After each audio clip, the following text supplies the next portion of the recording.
Go ahead, put it on real tight. Hope you brought your best tonight. They say they got the fireworks, yeah, they say they got the show. Here around the chutes, you're the best, so let's go. This is Texas Toast. I'm your host, Miss Helen. Kick back and enjoy as we toast the best from Texas. Hello, everyone. Welcome to Texas Toast. I'm Miss Helen, and we kind of have a special edition of our podcast and welcoming a great supporter of the podcast where we are able to recruit a lot of our artists. Want to say hello and welcome to a couple of very special people, Jennifer and Raymond Redding, or Jen and Ray with Generate Promotion. Hey, guys, how are y'all? Great. How are you? It's wonderful to see your faces and be able to visit with you. So, Jen, your company has a very integral and important success for artists. And so we have a lot of artists that listen. And basically, you're a radio promoter. You call and you have to work this music. So what are some tips that you can give some artists as far as what a radio promotion is all about? Well, they definitely need to start, in the recording studio. Start thinking about what are their radio songs going to be? Not every song is right for radio and it shouldn't be. But as they're planning out their projects and how they're going to release their projects to digital and to radio and all the various outlets, they need to be thinking about what works for radio, tempo, content, time, not too long, not too slow, all of the things, especially for an introductory artist. Yeah, time for an introductory artist, you want to keep it under 3.5 minutes. Also, obviously, no cursing. If you're that helps. If you're Co-Wetzel or Mike Ryan, you can get away with it. You're establishing you're a dude, but it's just not a good thing for a new artist to go there. So yeah, but primarily just understanding the difference between what are their digital singles, what's going to be a video, and what are radio, and what are their live songs. So that's probably our biggest piece of advice. I would also add additionally that it's important to look at the overall strategy. You need to. It's not just enough to go to the studio and record and say there it is, and then expect us to do something with it. To the extent that radio tour is available for you, or participating in podcasts such as yours and that sort of thing are really important. It's, one of the things that we do way different than any other radio promoters in our scene is work on helping bands with their branding. What is it that you represent?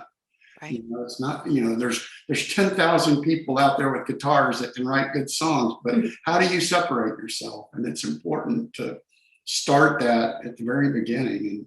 And, it's who are you and what is it that you're selling? What makes you unique, or what's your proposition that is going to make not just a program director, but ultimately your listeners gravitate to you?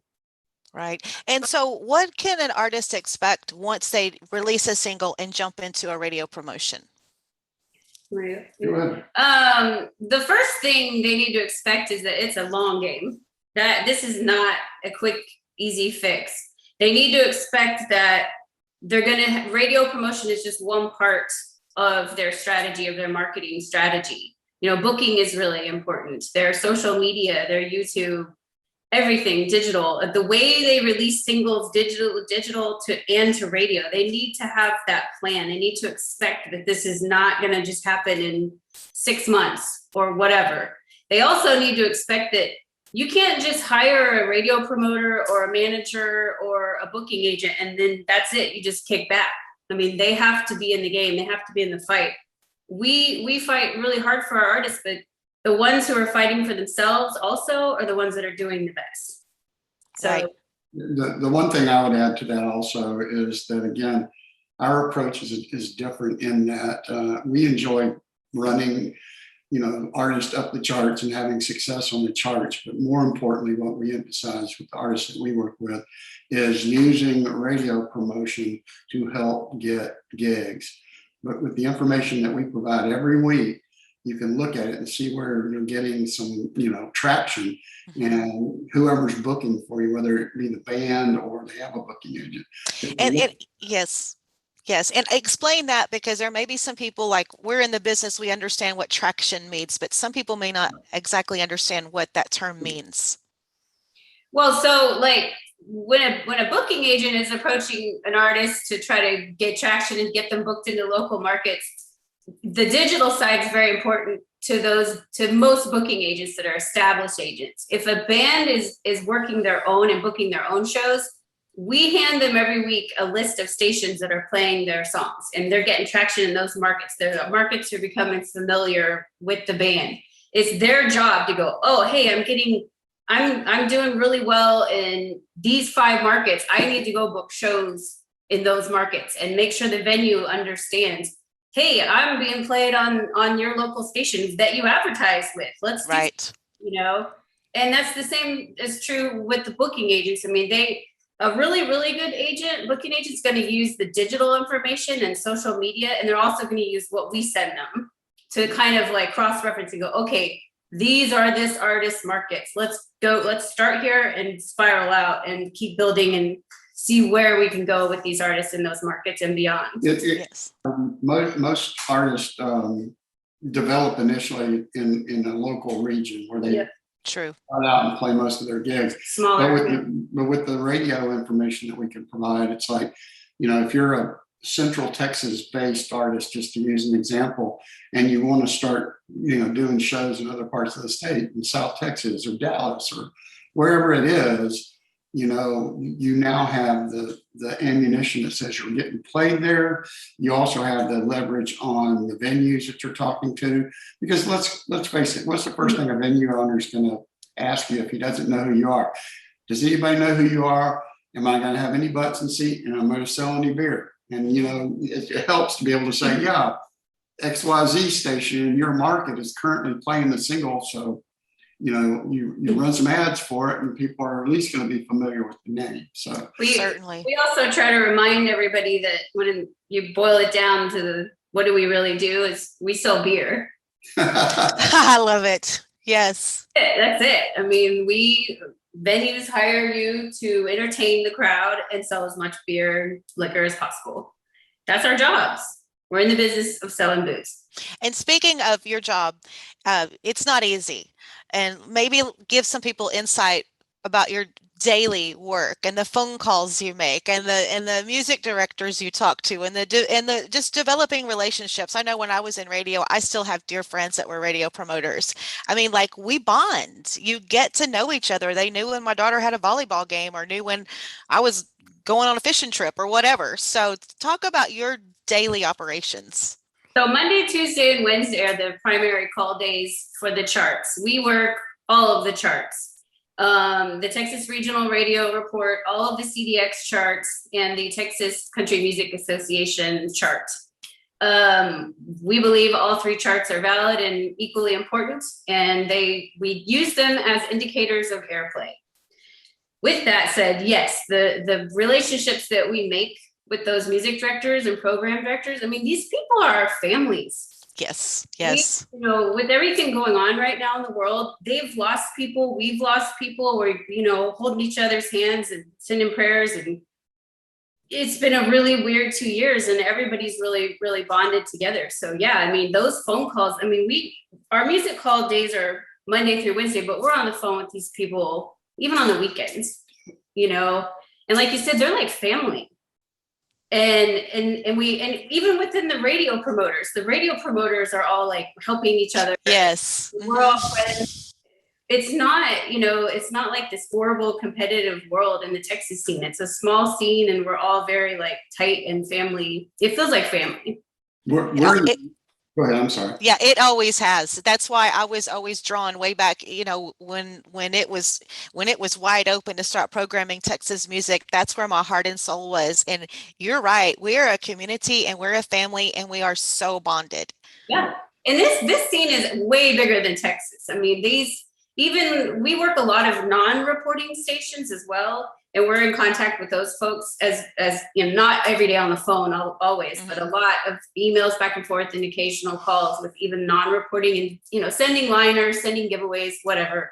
But those people are just as important. And yeah, and It is. It's a bigger scene outside of Texas. I mean, we've got people going all the way to South Dakota, and we've got guys out in California. There's radio tour all the way basically across the whole United States at this point. That's the great thing about the Texas music scene, is that it is really blowing up across the country. You know, we're sending artists on radio tour, you know, from Texas all the way up through the Midwest to Minnesota.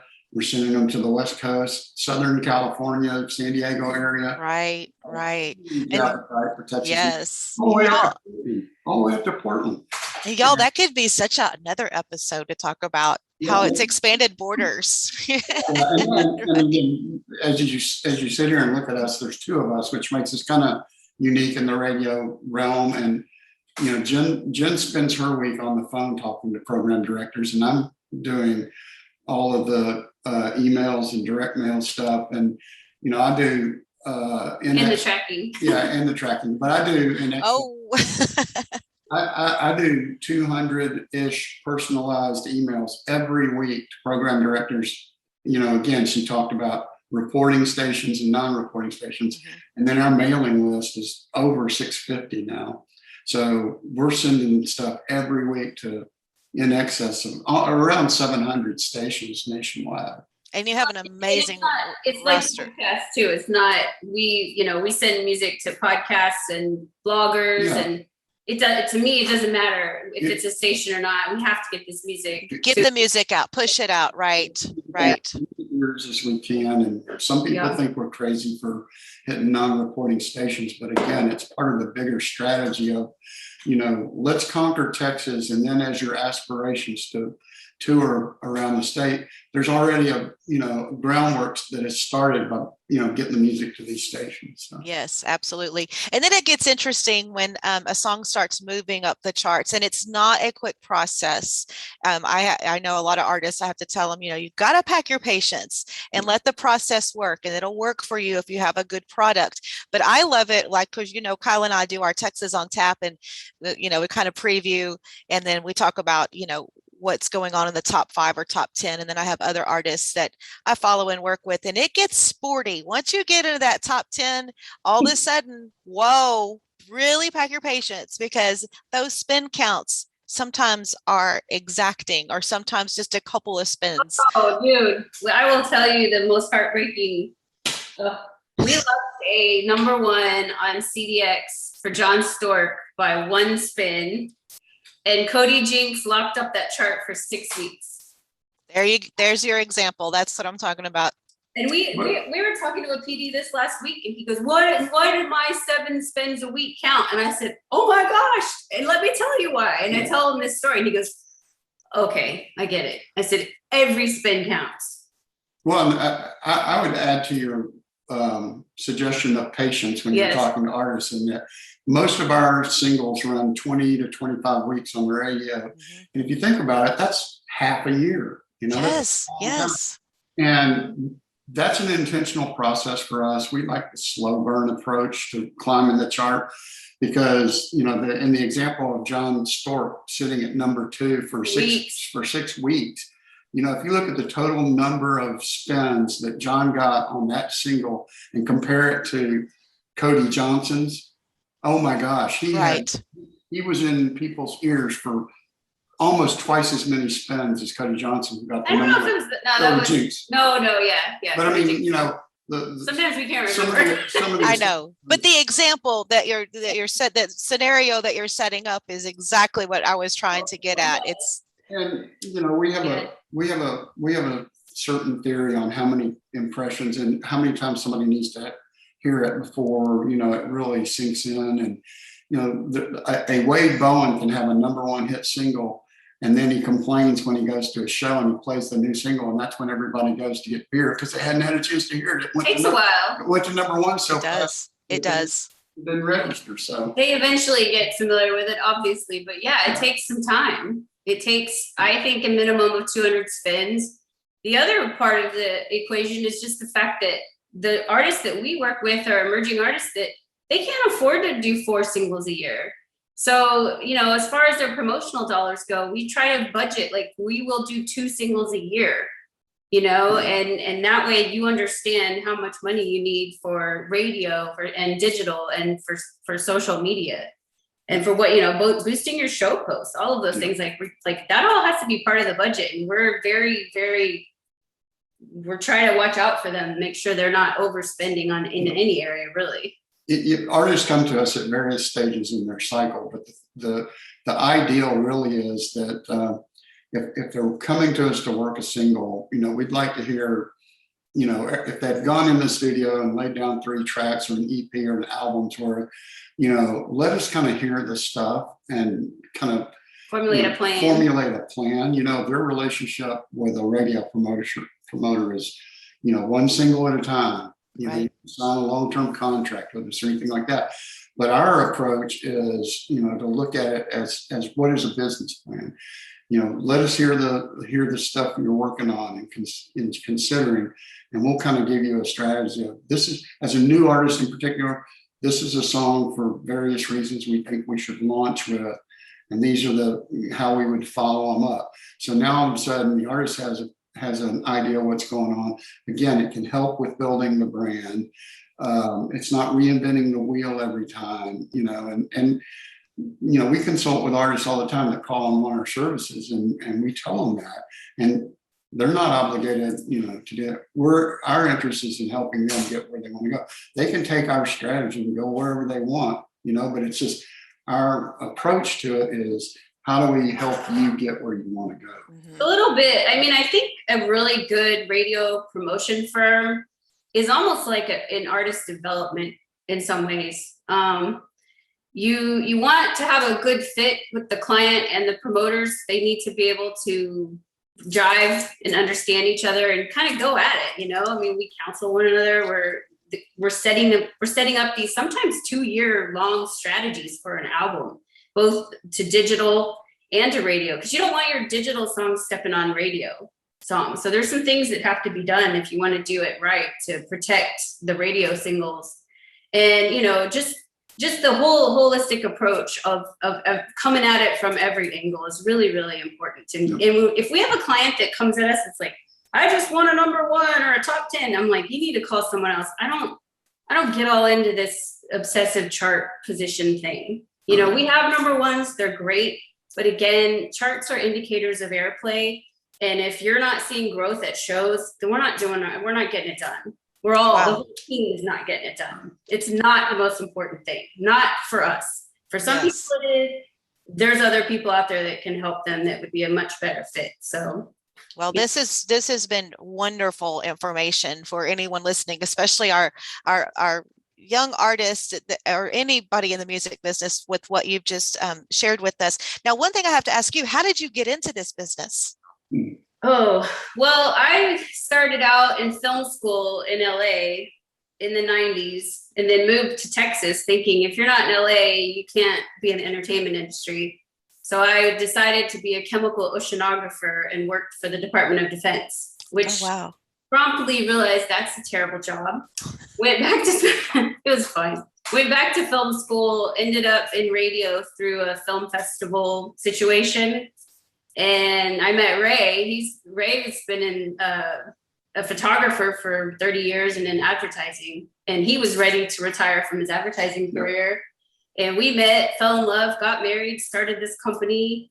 We do photography and radio promo. And with his marketing advertising background, that's where the branding and all of that comes in to help our clients. Because, I mean, I could name a huge long list of things that Ray's done in advertising, but you can read that on his bio or something later. Oh, well, y'all are an amazing team, and you are making a difference in music and working with artists, and that's so appreciative. So again, Jen and Ray Redding with Generate Promotion, thank you so much for joining us on Texas Toast. Thanks, Helen. Thanks for having us. We appreciate it. Yep. And with a heavy tongue, she knew where I was from. As she left, I dared to say, well, you can go